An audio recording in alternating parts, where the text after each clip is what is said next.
पिता की पुण्यतिथि पर बेटी ने किया अनोखा कार्य। श्रीमद् भागवत कथा का आयोजन। कथा के 5वें दिन कृष्ण की बाल लीला, माखन चोरी व गोवर्धन पूजा की कथा।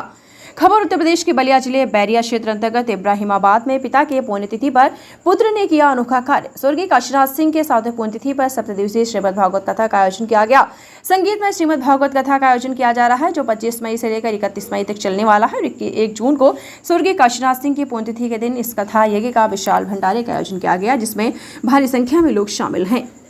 स्वर्गीय काशीनाथ सिंह की 7वें पुण्यतिथि पर चल रही सप्तदिवसीय श्रीमद् भागवत कथा के 5वें दिन काशी क्षेत्र से पधारे कथावाचक आचार्य अतुल कृष्ण शांडिल ने भगवान श्री कृष्ण की बाल लीला, माखन चोरी व गोवर्धन पूजा की कथा श्रद्धालुओं को सुनाई है।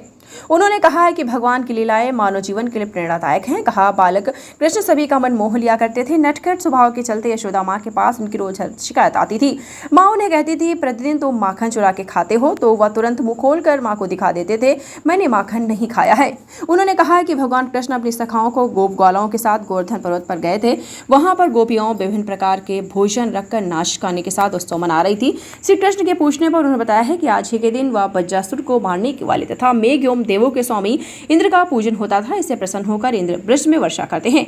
भगवान कृष्ण ने कहा है कि इंद्र में क्या शक्ति है, उनकी अधिक शक्तिशाली तो हमारा गोवर्धन पर्वत है। इसके कारण ही वर्षा होती है। हमें इंद्र से बलवान गोवर्धन की पूजा जरूर करनी चाहिए। रमेश कुमार सिंह। यह कार्यक्रम 25 मई से 1 जून तक चलेगा और 31 मई तक कथा का कार्यक्रम चलेगा और 1 जून को यह भंडारा का कार्यक्रम, हवन पूजन, यह सब होगा। मैं पिछले वर्ष अपने भाभी को अयोध्या ले गया था और वहाँ पर हमारे भाभी को हर जगह कथा पूजा देखते देखते उनको ऐसा आया कि हम भी भागवत कथा सुनेंगे और हमसे बताई। तो हमने कहा ठीक है, यह काम होगा। तो उसके बाद में हम लोग अब उसके मंथन में लग गए। ये हुआ कि भाई साहब की पुण्यतिथि पर कुछ न कुछ होता रहा है, तो इस बार जो है भागवत कथा ही क्यों नहीं उनके पुण्यतिथि पर भाभी को सुनवा दिया जाए। और भाभी की पूरा इच्छा थी कि हम कथा सुने भागवत, इसलिए ऐसा। भागवत कथा का बहुत लाभ है। हमें तो पहली बार मैं भी ये अवसर प्राप्त हुआ है, लेकिन मुझे बड़ी भय था, डर था कि कैसे होगा, कुछ अनुभव नहीं था।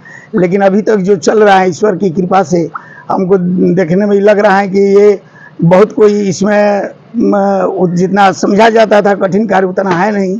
बस कैसे न कैसे ईश्वर की कृपा हुई कि हम लोगों के मन में ऐसा आया, आज शुरू हो गया। जो कि सोचने से अधिक जो है यह अच्छा कार्यक्रम हो रहा है। आपके भाई? हम 2 भाई हैं और हमारे बड़े भाई थे और हमसे उम्र में काफ़ी बड़े थे, 16 साल लगभग।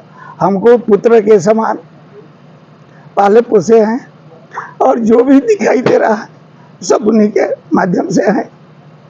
हमारे पिताजी और मेरे बाबा का मूर्ति है, वे लोग बहुत धार्मिक है, बहुत संत सेवा किए हैं। हमको लगता है कि उन्हीं लोगों के पुण्य प्रताप से ऐसा सुअवसर प्राप्त हुआ है। हम लोगों की आर्थिक दृष्टि से पहले हमारे बाबा के ज़माने में बहुत हम लोग कमज़ोर थे, लेकिन उनके समय में जो होता था, बल्कि आज हम लोग आर्थिक स्थिति से मजबूत होते हुए भी उतना नहीं कर पा रहे हैं जितना हमारे पिताजी, हमारे भाई साहब, हमारे बाबा जो लोग किए हैं, वो आज नहीं कर पा रहे हैं हम लोग। राम प्रताप सिंह, पिता पुत्र स्वर्गीय काशीनाथ सिंह। कार्यक्रम एक्चुअली हमारे पिताजी स्वर्गीय श्री काशीनाथ सिंह की 7वीं पुण्यतिथि 1 जून 2023 को है। उसी के उपलक्ष्य में, उसी के अवसर पर हमने ये 7 दिनों का श्रीमद् भागवत पुराण कथा का आयोजन किया है, जिसमें से आज ये 5वां दिन है। आज के दिन कथावाचक श्री अतुल कृष्ण शास्त्री जी हमें गिरिराज पर्वत का पूजा और कान्हा का जो मटकी फोड़, कान्हा जो मटकी फोड़ के माखन चुराते थे, उसकी झांकी का आज आयोजन होने वाला है। उनके पिताजी हमेशा समाज और परिवार को लेकर चलने वाले थे। उन्हीं की देन है और उन्हीं के संस्कार है जो आज हम लोग ये सारा कुछ करने में सक्षम हुए हैं। हमारे पिताजी के ही संस्कार हैं जो हम लोग इस तरह के आयोजन हमेशा कराते रहते हैं और हमेशा यहाँ ही हम लोग धनबाद निवास करते हैं और वहाँ पे भी हम लोगों को जब मौका मिलता है हम लोग इस तरह का आयोजन कराते रहते हैं। सबके लिए मैसेज यही है कि हम ज़िंदगी में जो भी करें लेकिन हमारे माता पिता के जो संस्कार है उनको लेकर आगे चलना चाहिए, क्योंकि माता पिता जो संस्कार देते हैं उस ठीक है, हम कमाते हैं, हम आगे बढ़ते हैं, लेकिन अगर संस्कारों को लेकर चलते हैं तो हम ज़िंदगी में और बहुत ज़्यादा आगे जाएंगे और सब जगह पसंद किए जाएंगे।